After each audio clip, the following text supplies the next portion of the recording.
Ibadah menghadap iblis. Kaum Sufi sering mengingatkan bahwa tidak setiap ibadah otomatis mengarah kepada Tuhan. Bahkan bisa jadi ibadah kita justru menyuburkan ego, memupuk ria, atau melanggengkan ilusi spiritual yang menjadikan kita semakin jauh dari Tuhan, bahkan mendekat pada setan spiritual, yaitu nafsu yang menyamar sebagai Tuhan. Mengapa ibadah bisa tidak menuju Tuhan? Yang pertama, karena motifnya salah, bisa ria, takabur, dan hasrat dunia. Ibadah bukan hanya tentang gerak lahiriah, tapi tentang orientasi hati. Bila dilakukan karena ingin dipuji, disanjung, atau merasa lebih suci dari orang lain, maka ibadah itu adalah tidak sampai kepada Tuhan, justru membesarkan diri atau ego, bahkan menjadi alat iblis dalam bentuknya yang halus. Sebagaimana Imam Al-Ghazali mengatakan bahwa betapa banyak orang yang menyembah Allah, tetapi sesungguhnya ia menyembah dirinya sendiri. Yang kedua, karena tujuannya bukan Tuhan. Bisa jadi tujuannya surga, dunia, dan ketenaran rohani.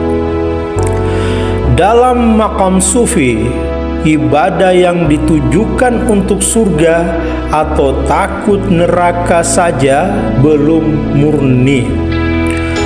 Apalagi jika ibadah dilakukan agar dikenal sebagai orang saleh atau punya aura suci.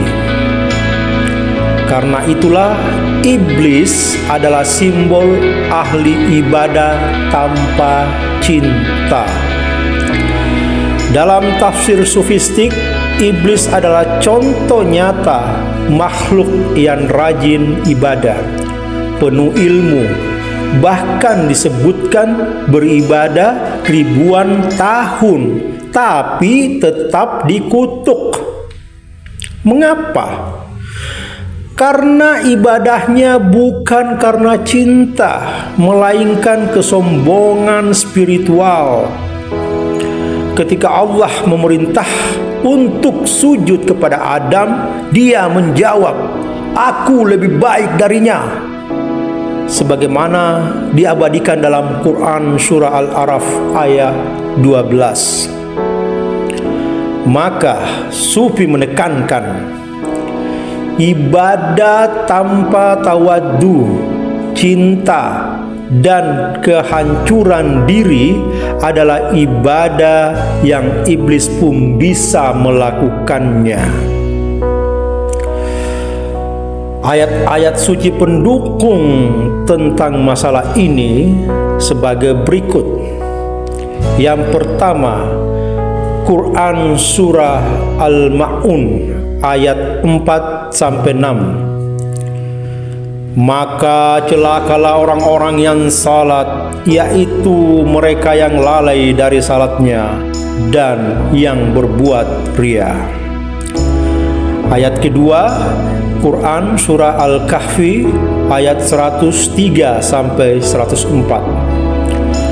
Maukah kami beritahu tentang orang yang paling rugi amal perbuatannya, yaitu orang-orang yang sesat usahanya dalam kehidupan dunia, sedangkan mereka menyangka telah berbuat sebaik-baiknya.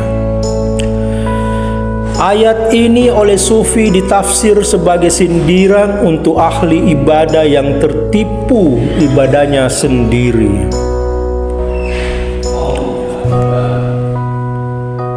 Puisi sufi berikut tentang ibadah palsu dan cinta murni patut menjadi renungan, seperti yang diungkapkan oleh Jalaluddin Rumi.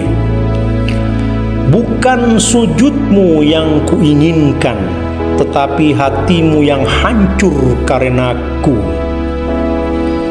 Sujud tanpa cinta hanyalah gerakan tanah. Yang membedakan hamba dan iblis hanyalah sebutir nur dalam dada. Kemudian Rabi'ah Al-Adawiyah mengungkapkan, aku tidak menyembahmu karena takut neraka. Aku tidak menyembahmu karena ingin surga. Aku menyembahmu karena engkau layak disembah. Kesimpulan mistisnya dari puisi ini bahwa ibadah yang sejati adalah ibadah yang tidak beribadah, yaitu tidak melihat diri sebagai ahli ibadah, tidak merasa pantas di hadapan Tuhan, tidak berorientasi imbalan, tidak membentuk ego rohani. Yang tersisa hanyalah cinta dan kehancuran diri di hadapannya. Ketika engkau tidak tahu apakah ibadahmu diterima, maka menangislah. Tetapi bila engkau merasa pasti diterima, maka menangislah lebih keras lagi. Demikian sufia lama.